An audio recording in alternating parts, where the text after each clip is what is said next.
One of the things that my fiance and I created was a monthly game night because I set and visualized what that would look like. So now Hmm. we've had anywhere from 5 to 20 people over at my house so we can actually socialize, so we can get together, so we can celebrate, so we can enjoy time.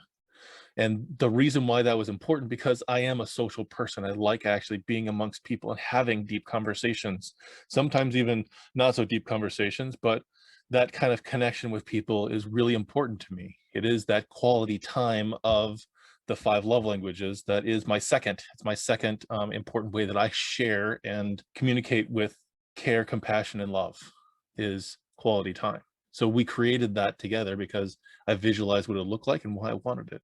Interesting. And you know what calls my attention in what you say, Michael?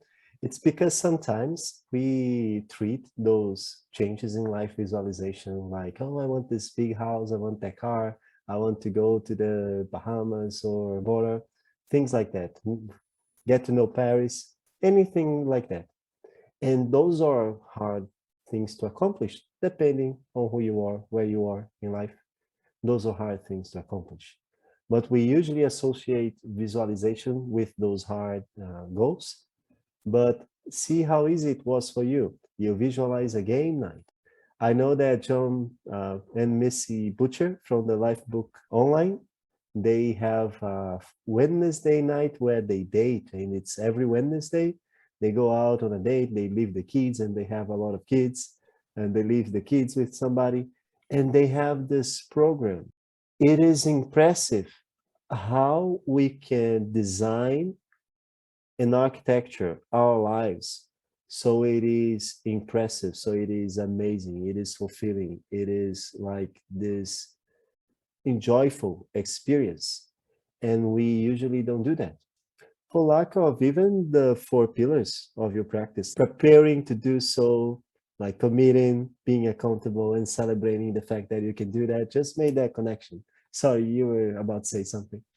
No, that's quite all right. So it absolutely is. I've seen this time and time again where that being able to visualize where you want to go leads you to taking the steps in order to get there. When you can actually feel, think, taste, smell, touch what that is and see it in your mind's eye, you are training your brain. That's something that you want because your brain doesn't even discern really the difference between you visualizing it versus you actually doing it.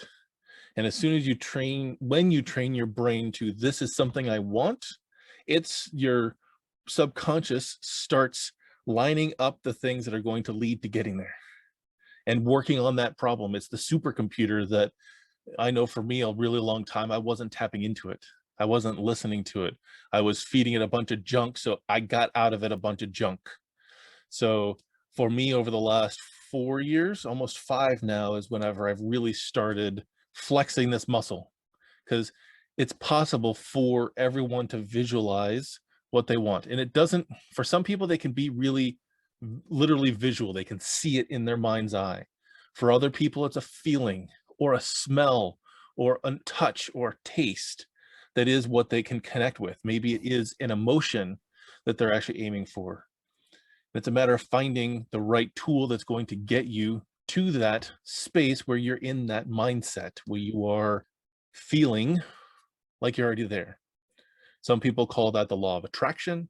Some people call this the particular activating system of the brain. There's so many different ways to language getting there, but the result still, I feel, is the same. Is I'm trying to remember who said the quote of, if you can see it in your mind, you can hold it in your hand.